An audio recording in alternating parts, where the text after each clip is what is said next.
Maraming netizens ang naniniwala na mas bagay si Janine Gutierrez sa papel ni Aurora Quezon dahil sa kanyang klasikong kagandahan at husay sa pag-arte.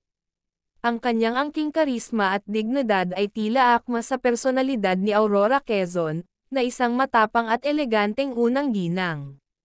Isa rin sa mga dahilan ay ang magandang chemistry nila ni Jericho Rosales, na gaganap bilang Manuel L. Quezon sa pelikula.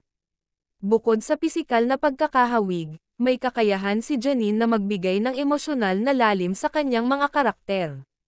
Marami ang nakakita ng kanyang talento sa iba't ibang pelikula at serye, kaya't tiwala silang magagampanan niya ng mahusay ang papel. Ang pagpili sa tamang artista para sa makasaysayang pelikula ay mahalaga upang maipakita ang tunay na diwa ng mga tauhan. Si Aurora Quezon ay kilala sa kanyang matatag na paninindigan at malasakit sa kapwa, katangiang maaaring maipakita ni Janine sa kanyang pagganap.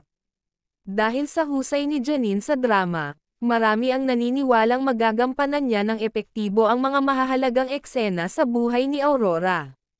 Ang pelikulang Quezon ay may layuning ipakita ang sakripisyo at pagmamahal ng mag-asawang Quezon para sa bansa.